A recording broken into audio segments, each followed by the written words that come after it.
الحمد للہ الذی وکفی وسلام علی عباد الذین اصطفی اما بعد فاعوذ باللہ من الشیطان الرجیم بسم اللہ الرحمن الرحیم یا ایھا النبی قل لازواجک وبناتک ونساء المؤمنین یدنین علیہن من جلابیبہن صدق اللہ العظیم وقال النبی صلی اللہ علیہ وآلہ وسلم المرأة عورة او کما قالا زبان سے کہہ بھی دیا لا الہ تو کیا حاصل زبان سے کہہ بھی دیا لا الہ تو کیا حاصل دل و نگاہ مسلمان نہیں تو کچھ نہیں اسلام اگر منظور نہیں قرآن اگر دستور نہیں اسلام اگر منظور نہیں قرآن اگر دستور نہیں پھر افسوس اس آزادی پر یہ ملک کی لشکر سوچنے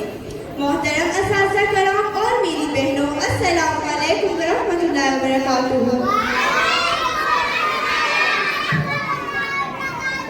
آج مجھے جس موضوع پر لفظ کشائی کرنے کا موقع ملا ہے وہ ہے پردے کی اہمیت۔ عزیز سامعین، میں نے آپ سب کے سامنے ایک چھوٹی سی آیات کی تلاوت کی جس میں اللہ فرماتے ہیں کہ اے نبی اپنی بیویوں اور بیٹیوں اور اہل ایمان کی عورتوں سے کہہ دو کہ اپنے چادر کے پلو لٹکا لیا کرے، یہ زیادہ مناسب طریقہ ہے تاکہ وہ پہچان لی جائے۔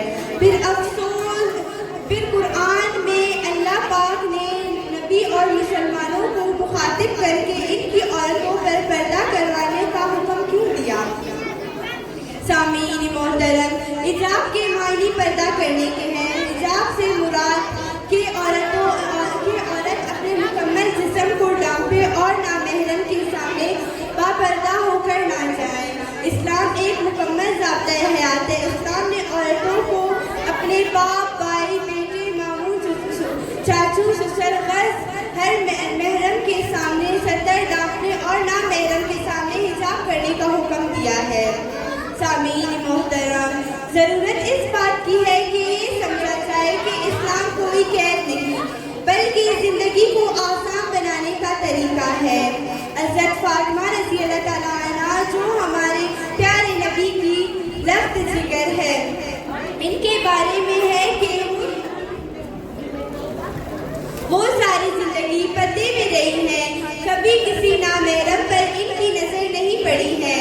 انہوں نے بہت ہی باحیا اور حسین زندگی گزاری ہے۔ جب ان کی موت کا وقت قریب آیا تو انہوں نے وصیت کی کہ میرا جنازہ رات کے اندھیرے میں لے جایا جائے تاکہ میرے قد و بالا اور جنازے پہ کسی نامحرم کی نظر نہ پڑے۔ یہ تھی آپ صلی اللہ علیہ وسلم کی لخت جگر کی زندگی، جنہوں نے ساری زندگی تو پردے میں گزاری اور رخصت بھی پردے کے ساتھ ہی ہوئی۔ اللہ ہمیں بھی ان جیسی باپردہ زندگی گزارنے کی توفیق دے، آمین۔ وما علینا الا البلاغ المبین۔